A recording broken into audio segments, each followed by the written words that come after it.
Now, for more on the ties that China has with the Caribbean and Latin America, I'm joined by Ariel Armony. He is director of the Center for Latin American Studies at the University of Miami. Thank you so much for joining us.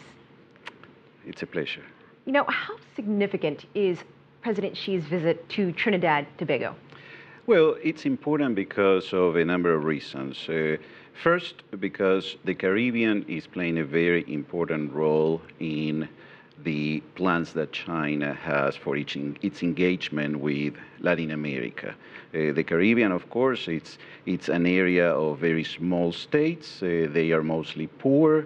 In the case of Trinidad and Tobago, there is a very important element, which is energy.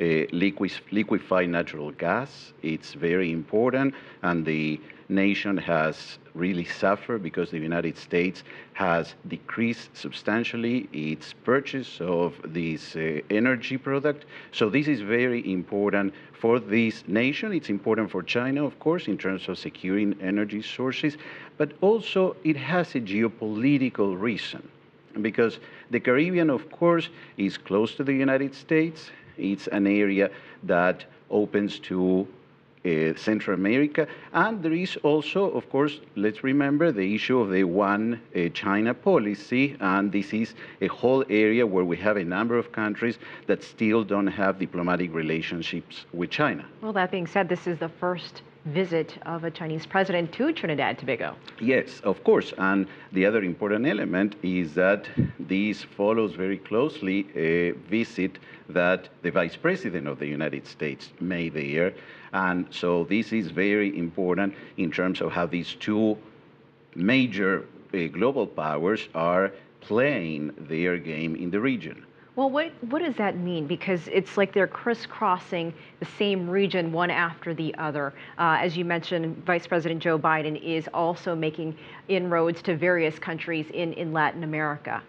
Well, let's think that in the world today, Latin America is one of the regions that continues to grow, first of all. Second, it is a region that is very rich in natural resources. So it's playing a very important role for China, for other Asian nations, and in general in the world. And also, it's a region that represents a humongous market, particularly because the middle class in the region has been growing significantly, and therefore you have now millions of people with the capacity to start buying products that before were not available to them.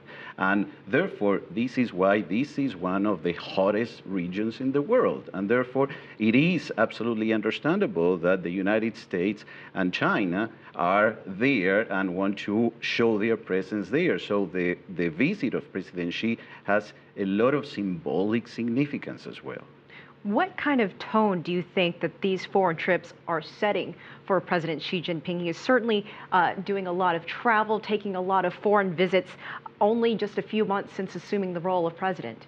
Well, it's very important that he is making these trips to what we would call the developing world.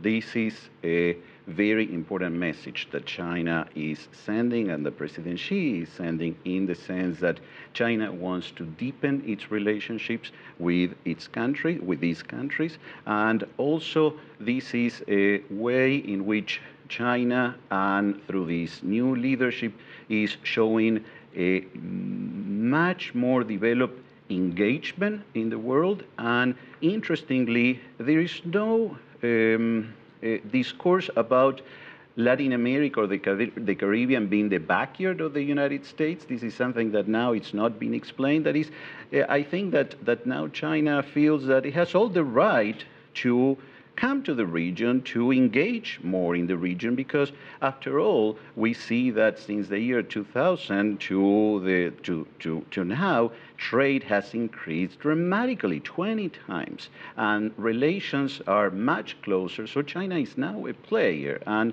this is affirming China's presence in the region. All right, Ariel Armony, we appreciate your time and your insight. Thanks for joining us on the show. Thank you very much.